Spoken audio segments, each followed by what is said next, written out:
What's up, everybody? Welcome back to the channel. Welcome back to the vlog. Now, it's been a minute since I've been on here.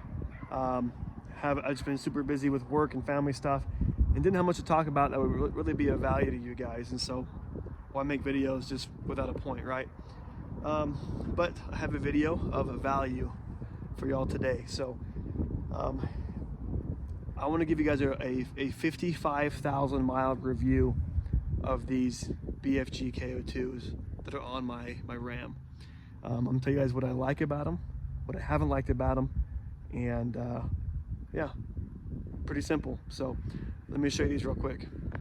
Now, first of all, I'll mention the size real quick. So these are 295/65 R20. These are the biggest tires that could fit on the stock wheels, which are 20 inches by 8 inches. And so I couldn't do a 12.5. Some people I've seen do a 35 by 12.5 on the KO2s or some other types of tires, but technically you're not supposed to, and they're just put on a bit out of spec to be on the narrower wheel. One thing I'll also mention is that most 35-inch tires, like the KO2s that are 35s, are actually a 34.5 inch as their true measurement. Whereas these ones, though, being the, where's my sizing? Being the 295/65 R20, the true measurement is 35.1 inches by 11.8 inches. So there are a bit of pizza cutters, as you can see. It doesn't stick out, even with the side. Maybe it would if I didn't have the fenders on. You know, the fenders add about a 7/8 of an inch or so maybe onto the width, but it doesn't look bad, and it's a nice height. So I think it'll look good. 35s is just an average size tire for this truck, to be honest. 37s start to look like you actually off-road, but 35s are still a decent little size to be working with. Now, one thing I'll mention is that this is a totally stock height. There's no lift, it's 4-wheel drive, but not even the 4x4 off-road package, just it's 4-wheel drive and that's it. It's a stock height. And rubbing wise, there is a full video on this I made a couple years ago, but there is a little bit of a rub turning at full lock to the left. This side rubs over here, so I'll show that too to see how the rubbing handled after all this time. So right here, this is the anti-sway bar. This is on the right side of the vehicle. As you can see right there, there's just a little bit of rubbing. It rubbed through the paint. Didn't rub the metal down very much. I would always be careful to not let it rub, but sometimes you just got to rub the wheel on a hard left turn or whatever, right? Doing a U-turn or whatever. So, but as you can see, not that bad.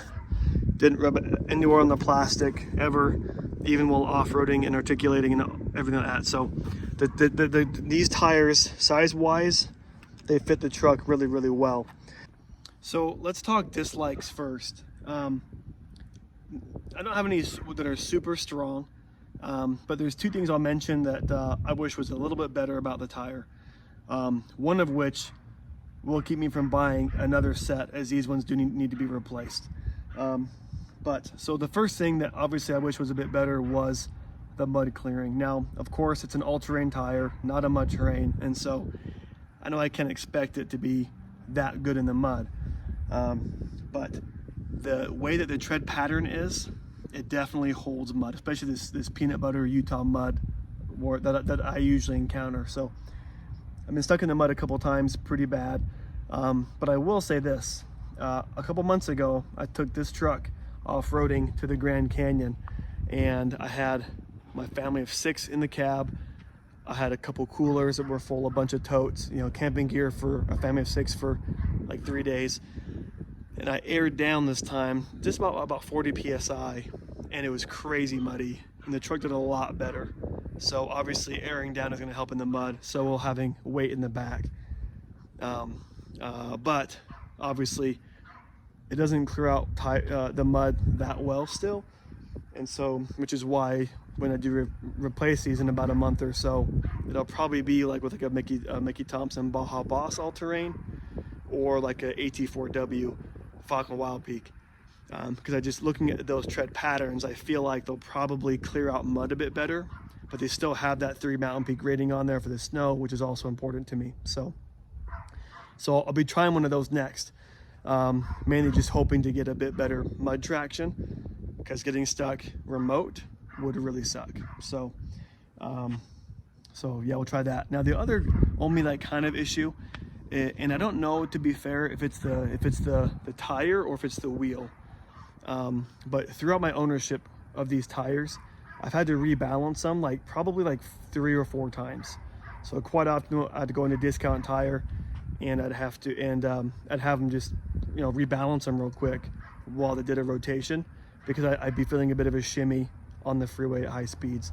And I know at least one of those times though, it was the wheel, because some weights had come off when I was stuck in the mud and just churning, in a bunch of mud. I think it may have just pulled one of the weights off. But the other few times, I don't know if it was a weight issue that just came off, if it just doesn't stick to the powder coating very well, or if it was the tire itself. I'm not sure, but they've been wearing pretty good. And so I suspect that might be more of a wheel issue and a weight sticking issue than a rubber issue. So those are the two only kind of small gripes I have with the tire. Let me tell you what I love about these tires. Now, when I bought these tires, it was between these and the Falken Wildpeak AT3Ws is what I was looking at. I went with these because these were the size, they had the size available within a couple days at Discount Tire. I bought this truck during COVID, and so there was a shortage of tires. I couldn't get the Wildpeaks in this size. But the reason why I picked these and those were also on the table was because of the road noise. These tires are insanely quiet. No off-road, no hum, no droning as you're going down the freeway. I like that because I do drive a lot. I've driven this truck 56,000 miles since I bought it just over 2 years ago. And if these had gotten loud, I'd be a bit more bummed out. That's why I chose these instead of, for example, a Nitto Ridge Grappler or a Terra Grappler or Exo Grappler, and some of those other kind of more common tires. There's some Yokohamas or GLN, whatever it is. There's tons of tires out there.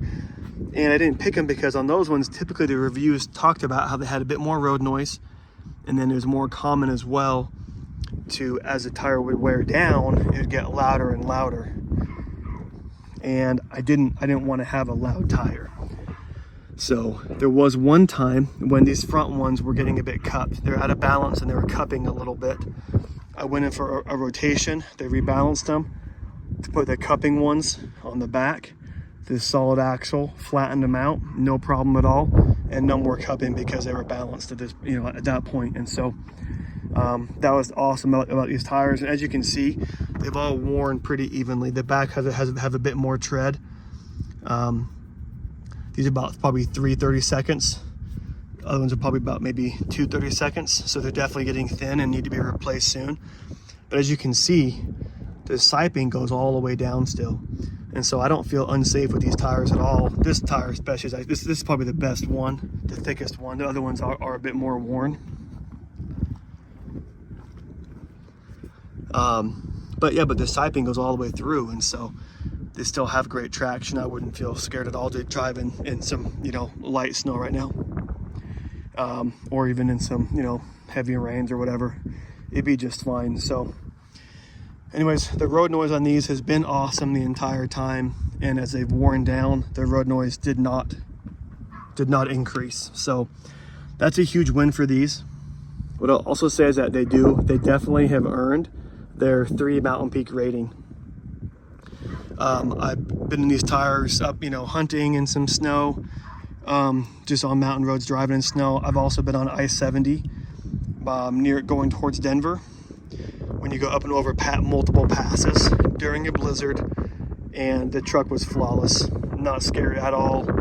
Other cars were having a hard time, having to pull over. Even all-wheel drive cars were having to pull over to the shoulder because they're getting stuck in things, and I just cruised up no problem. So this good of tires on this heavy of a vehicle was phenomenal in the snow. And the number one thing I've loved about these tires actually is how long they've lasted. Before this, Like I've had a Camry with 250,000 miles on it, still have that. I have Sienna, an older Tundra, a 4Runner, all as an adult, buying tires at Costco that are meet the spec of the vehicle and everything like that, and they've never made it to the warranty period. And I've had like Michelin tires and Bridgestones and things like that. I always try to get good tires. I believe in having good tires for the vehicle, but they just never made it to the warranty. And Costco's always like, yeah, they're just hard on tires. Utah's hard with the extreme temperature changes and stuff like that. So I thought that these ones, even though there's a 50,000 mile warranty on them, I expected them to wear out before the period, because not only is it Utah, but also this is a freaking heavy vehicle, right? When you have, the truck's 8,000 pounds, I'm assuming it's probably like 5,000 up front and 3,000 in the back. So it's getting kind of windy. Then I thought that they would have worn down a lot quicker, but despite that, I'm already 10% over the mileage warranty. So I've driven these things 55,000 miles, and I still have some tread left, and I can still drive them safely. And so I'm not even like rushing to the dealers to Discount Tire to buy another set, because I'm just waiting for some commission checks to come in for real estate, and like I can drive these probably another like maybe 5,000 miles, it seems like, before they're like really actually bald and I need some new tires. So if I was to go like crazy off-roading right now, then maybe I would go ahead and get new tires right now, but I don't have any big trips planned. So but they've worn down, as I showed you guys on the walkthrough. They've worn down very evenly.